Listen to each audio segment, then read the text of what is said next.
Welcome to Full Spectrum Science and the Countdown to Mars. I'm Ron Hipschman, your host for today from the Exploratorium in San Francisco. Tomorrow, the Perseverance rover will be landing on the surface of Mars. And today we thought we would give you a little preview of what's going to happen and a little review of what has happened and what has led up to having this amazing rover on the surface. There are many ways to plan a mission to Mars. The earliest and easiest is to send out a spacecraft to simply fly by the planet, gathering data as it passes. The first to do this successfully was Mariner 4 on November 25, 1964. The spacecraft returned a grand total of 21 photographs covering only 1% of the surface of the planet. Those photos showed us a surface unexpectedly pockmarked with craters, some with frost in them. Data from Mariner 4 came back to Earth at the astonishing rate of 8.5 bits per second, taking 4 days to return the photos from its internal tape deck. Remember that broadband data to your home is typically 25 million bits per second, 3 million times faster. Mariner 4 was also the first spacecraft to navigate by the stars. The second type of Mars mission is putting a spacecraft in orbit around the planet. This has the obvious advantage of extending the observation time tremendously, but with the added difficulty of the orbit insertion maneuver. Mariner 9 was the first truly successful orbiter. Although there were 6 previous attempts to orbit Mars by both the Soviet Union and the United States, Mariner 9 was the first long-term orbiter to return significant data. In 349 days, the spacecraft returned 7,329 photos of Mars, covering 85% of the Martian surface. Among Mariner 9's discovery was a vast canyon stretching 2,500 miles across the planet, almost long enough to cross the entire United States. It was named Valles Marineris, after the orbiter. The spacecraft identified about 20 volcanoes, one of which was later named Olympus Mons, towering 85,000 feet above the plane where it sits, with a base diameter of 370 miles, dwarfing all volcanoes on Earth. Here, we compare its size to the state of California. The spacecraft also captured 80 relatively close-up views of the moons Phobos and Deimos. The third type of mission to Mars is to actually land a stationary spacecraft, or lander, on its surface. This was first successfully accomplished twice with the Viking 1 and 2 missions.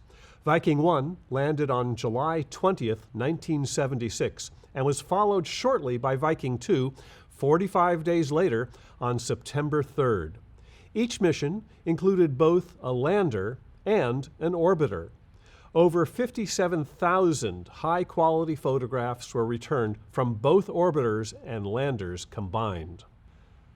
This is the first photo ever sent from the Martian surface.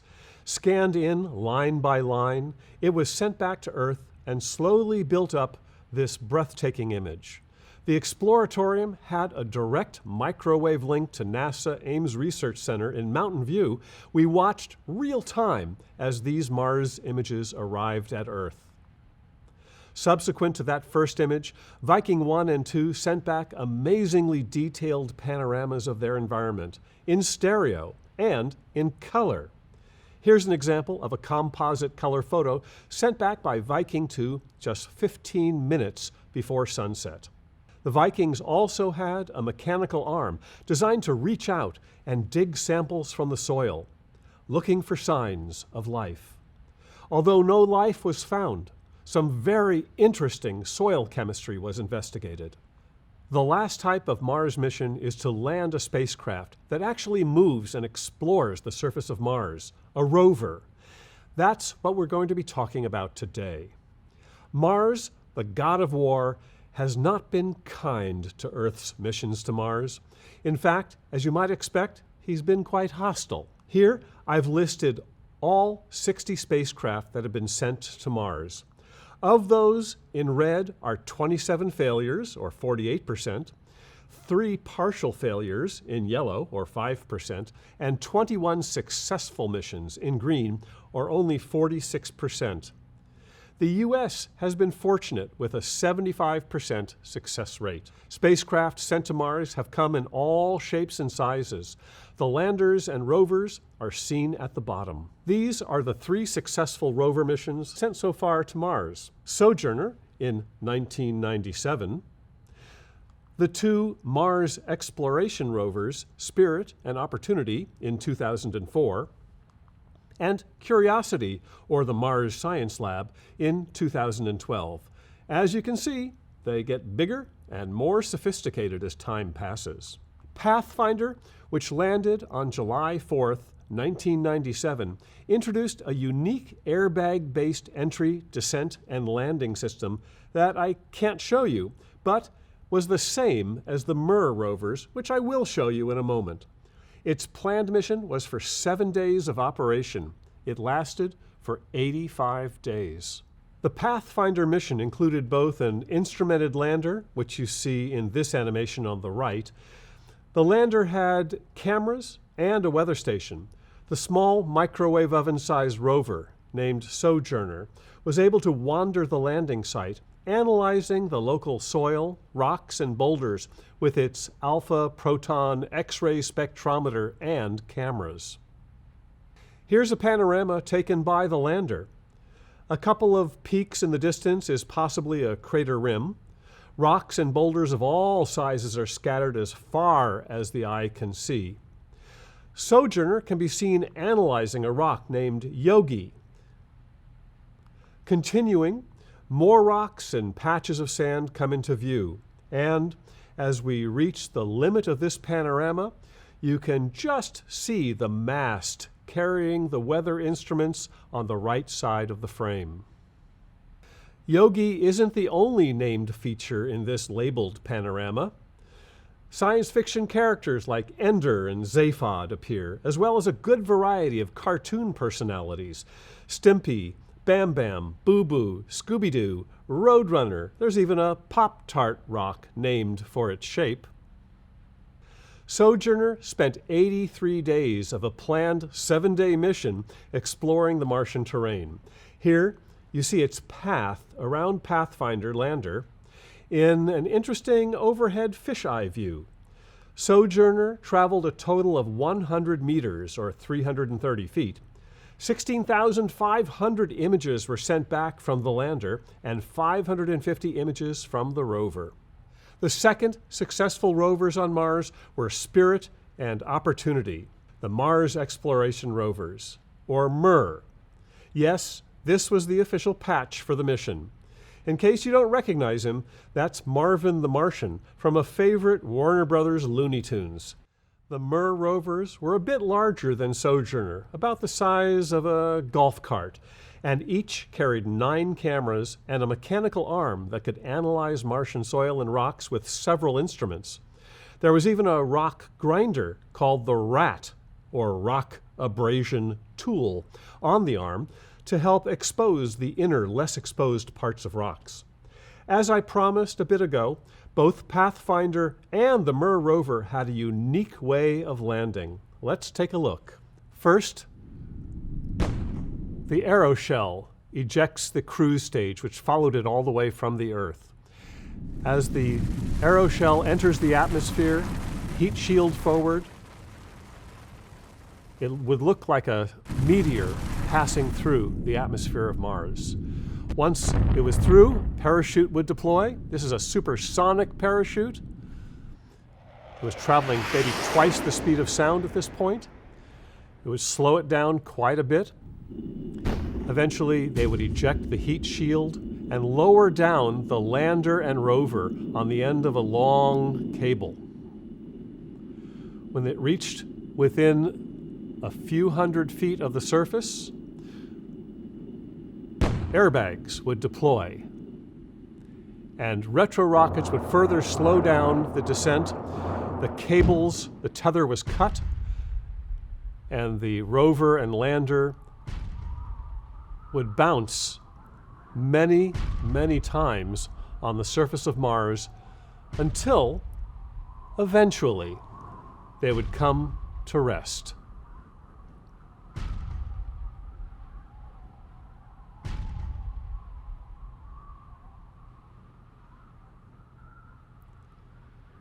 Once at rest, the airbags would be deflated and reeled in, and the four-sided pyramid would open up. No matter which side it landed on, it could always right itself.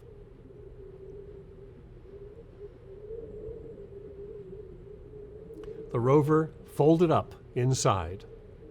Now the job was to unfold. First, the solar panels would stretch their arms.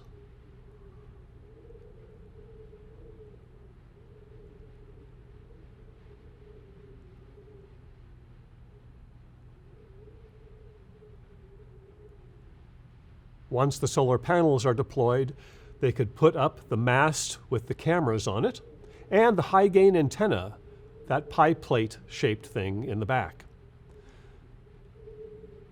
The MER rovers would then take a quick look around, just in case, wanted to get some data. And that would pretty much end its activity for the first day, with the beautiful blue Martian sunset.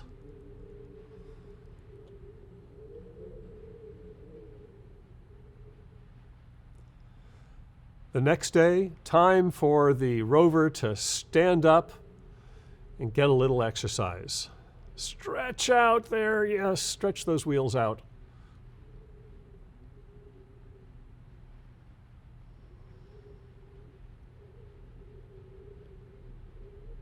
Again, do a little camera work. There were 2 color cameras and 2 black and white cameras at the top of that mast.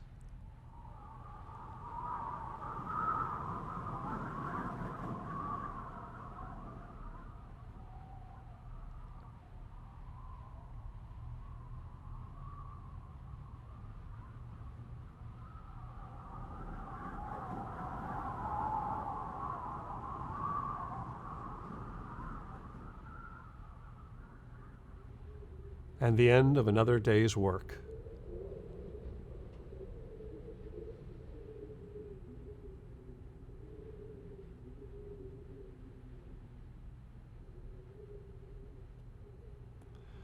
The next day would be an exciting day for the MER rovers because they would actually start their mission and roll off of the lander. They used a unique suspension system called the rocker bogie system, and there are 4 wheels that can steer here.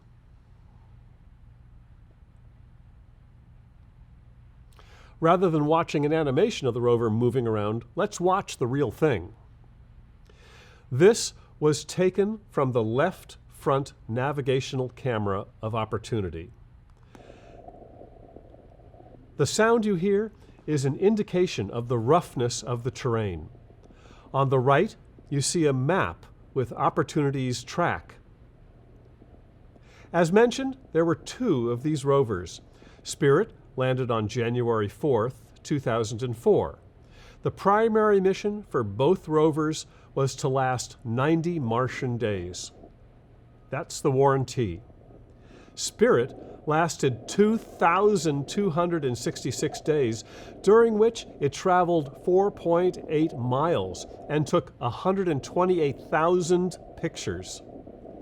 Opportunity, which we're looking at now, landed 21 days after Spirit on January 25th, 2004, and lasted an incredible 5,352 Martian days, or 5,498 Earth days, just over 15 years. Not bad for a 90-day initial mission. Opportunity traveled 28.06 miles and took 224,642 pictures, some of which have been made into the movie we're watching. Both rovers lasted far longer than their warranted 90 days. The latest rover mission on Mars is Curiosity. also called the Mars Science Laboratory. If you thought that the entry, descent, and landing of the MER rovers and Pathfinder was wacky and audacious, both Curiosity and Perseverance take it to a whole new level. But we'll only watch Perseverance, since they're very similar. It starts the same as Pathfinder, or the MERS, by jettisoning the cruise stage. But no, I said I'd show you that when we get to Perseverance, so let's just move on. This is the Curiosity engineering model, which we visited at JPL. As you can see, it's much more complex than any previous rover, with 10 scientific instruments, some mounted on a mechanical arm with a 7-foot reach. The Curiosity rover is the size of a minivan. Unlike the MER rovers, with a 90 Martian day mission, Curiosity was designed to last for one complete Martian year of 668 sols, or 688 Earth days. It landed on August 6, 2012, and has been in operation for 3,111 sols as of February 17, 2021, almost 5 times the primary mission, and still going strong. As of January 12, 2020, Sol 2995, Curiosity has driven 14.83 miles, and it sent back almost 500,000 pictures. Curiosity has shown us dark dunes, layered rocks that must have been made in the presence of water at some distant point in the past. As Curiosity climbs Mount Sharp, here, seen in 2015, it's exploring the geological past of Mars as it ascends up through younger and younger layers of rock, telling us some of the history of the planet.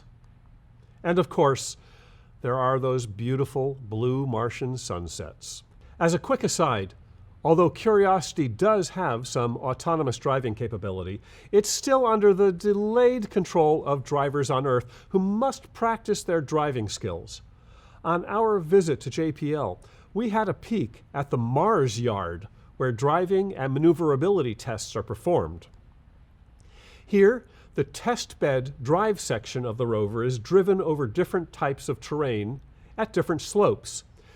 This rover contains only the drive section of the real rover, not all of the scientific experiments or the fancy computer stuff inside. This rover is called Scarecrow because it doesn't have a brain. Get it? I asked the operators if they would drive Scarecrow over a boulder so we could observe that rocker bogie suspension. They let me choose a surprisingly large rock and then drove over it.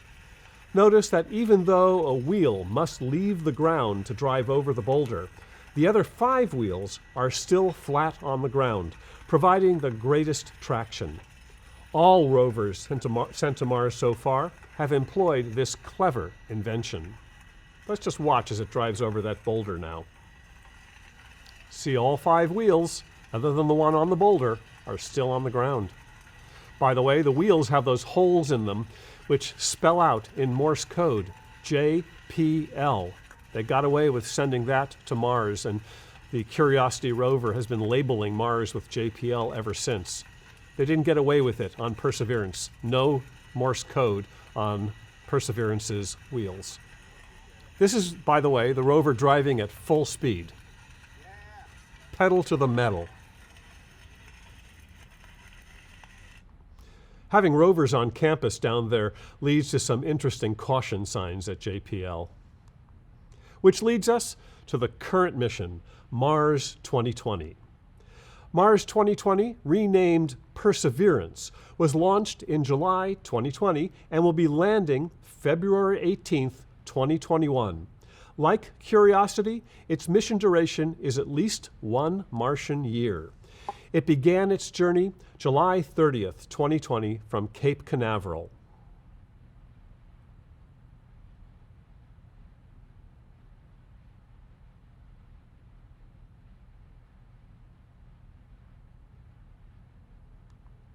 It took 203 days to arrive at Mars, performing 6 target correction maneuvers, or TCMs, to keep it on track. Perseverance's target is Jazero crater, which has a pretty equatorial location right there on the globe of Mars. You can also see the landing spots of NASA's other successful missions on our slide, but let's look closer at Jazero crater. Jazero crater was formerly filled with water, forming a large lake, about the size of Lake Tahoe. This photo is colored to emphasize the height of the terrain. Lighter green and yellow colors are higher, and the darker blue colors are lower. The black ellipse marks where Perseverance will be landing. The lake has a large inflow channel and a large outflow channel. Let's look closer at the inflow to the lake. We see a large delta formed by sediment entering the lake. This is a likely place to find preserved, fossilized microbial life, if any ever existed on Mars. We want Perseverance to land right next to the delta. The spacecraft itself has 5 basic parts. The cruise stage, which accompanies the spacecraft to Mars and provides guidance and power. The rover and its descent stage are encased between the back shell and the heat shield that provides protection during its fiery descent through the thin Martian atmosphere. Just to get you prepared, here's the entry, descent, and landing, or EDL, sequence. Perhaps the best way to see these is in action during the entry, descent, and landing procedure, which NASA calls the 7 minutes of terror, at least for the mission operators. This technology was the same as used for Curiosity. As we look around, eventually, this is February 18th, 2021, we'll see the aeroshell and cruise stage come at us and past us.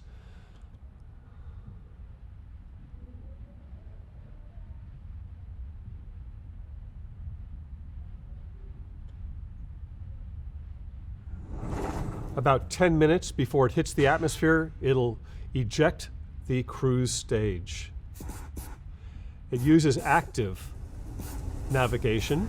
As it enters the atmosphere, the heat shield pointed forward will keep the heat from penetrating inside where the lander and descent stage are located, looking like a fiery meteor crossing the Martian sky. The heat shield allowing the heat to move away. It's quite a rocky ride inside. You have to test and shake the lander, make sure it'll survive this before it takes off. There's Jazero crater in front. After about 1 minute and 20 seconds, the parachute will deploy about 2 minutes after entry. And in about 4 minutes after entry, the heat shield will separate from the aeroshell. That will happen in just a moment here. There it goes. It'll look down. The cruise stage is then with the lander. The descent stage is then released and performs a powered descent. It acquires the ground with radar and cameras, and at about 70 feet above the ground, there's the delta. We're flying just past the delta there. When it gets to about 70 feet above the ground, it will lower the rover from the descent stage on a tether, and then it will softly set it down and explosively detach the cables, and the descent stage will then fly away to land, not so gently, a good distance away.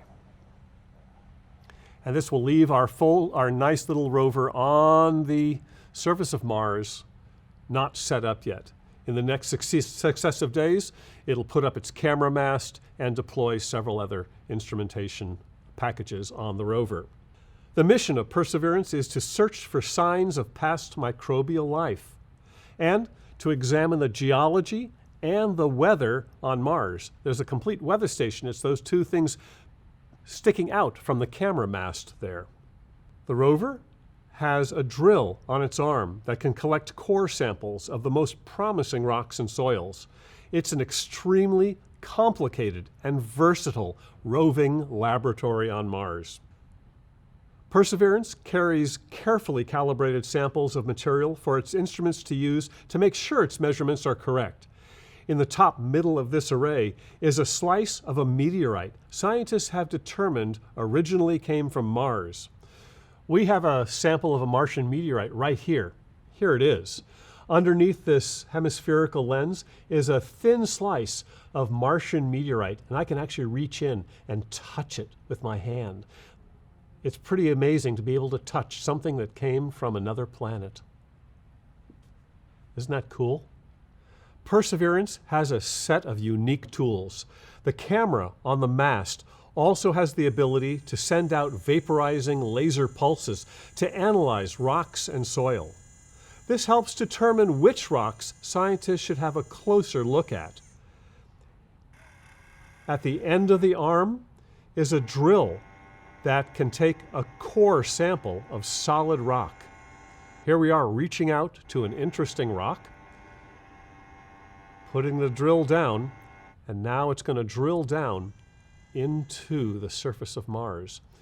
This is actually more than a drill. It takes an actual core sample. That core sample remains inside the drill.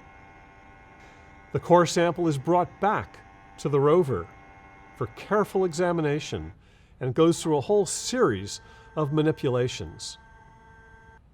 An extremely complicated mechanism was built into the rover to handle these samples. The rover will be able to drill about 40 separate samples. Key steps will be to measure the volume of the sample. It's going to seal that sample tube. It's going to image everything it does, and then it's going to move that tube to storage. Again, it's going to store about 40 of these sample tubes. The tubes themselves have been cleaned to ultra clean. We don't want to bring any biology to Mars with us, so these are ultra sterilized. The collected core samples will be left on the surface of Mars for a future mission to collect and return to Earth.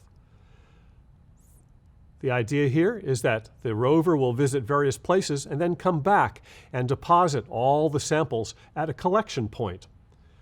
The future Mars sample return mission will dispatch a small rover to go out and collect the samples that were left behind by Perseverance. It will collect all these samples and return them to a waiting lander. And you can see here it has a small mechanical arm that can pick the samples up and put them in a little storage area. This is a solar-powered rover, as opposed to Perseverance, which is nuclear-powered. These have really interesting wire mesh wheels, as opposed to the solid aluminum wheels that we saw before. Here, you see both the rover and the lander. The rover will retrieve the sample tubes, and the lander will repackage them for their return flight. Well, it's sitting here on the surface, and here's the package it puts it in. How does this package return? Well, that lander has built into it a small rocket, a very small rocket. And that package of samples will be put into that small rocket and launched from the surface of Mars. It will rendezvous with an orbiter that is in orbit around Mars. The small rocket will open up, the small package of samples will rendezvous with an orbiter. It's a very complicated orbiter. Inside the orbiter, the samples will be captured, they'll be repackaged, and that new package will be put into an aeroshell, which is also has to be assembled inside the orbiter. There it is, now it's fully assembled. That orbiter will fire its engines and return to Earth. Now, the entire lander is not going to go through our atmosphere. It's going to take several months to get back, but when it arrives at Earth, the aeroshell with its precious cargo will be released. That aeroshell with its heat shield will then enter the Earth's atmosphere for a spectacular descent and hopefully safe landing. Lastly, Mars 2020 Perseverance carries an interesting passenger. Attached to the underbelly of the rover is a helicopter designed to fly in the very thin atmosphere of Mars. This helicopter, named Ingenuity, carries no scientific payload, only a couple of cameras. Perseverance will deposit Ingenuity on the surface and back away a good distance. Test both propellers. There's two propellers. They counterspin. Perseverance will use its cameras to observe the flight of Ingenuity. Data is sent back to the rover, which will then relay the data to an orbiter and then to Earth. Ingenuity is a technology demonstration. NASA believes it might be useful on future missions to provide forward scouting and reconnaissance, or the ability to do some science in a place inaccessible to a rover. That's a noisy helicopter.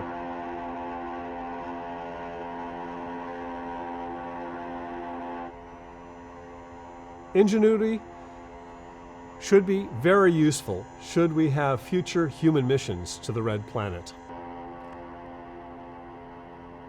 Ingenuity is an autonomous vehicle. It can fly wherever it needs to, but it must fly back and be close to the rover because it has to send its data back to the rover. Ingenuity has solar cells on top so it can recharge its batteries in the somewhat weak Martian sunlight. Thank you for spending time with us as we count down to Mars. Join us tomorrow as we follow Perseverance as it lands on Mars in real time.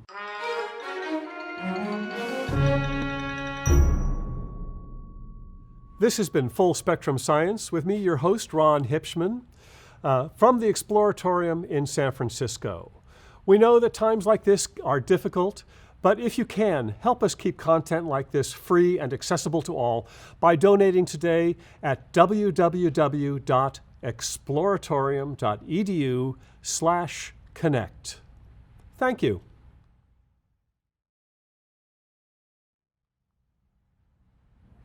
We'd like to thank NASA, our partner in this webcast, for inspiring us and supporting this program.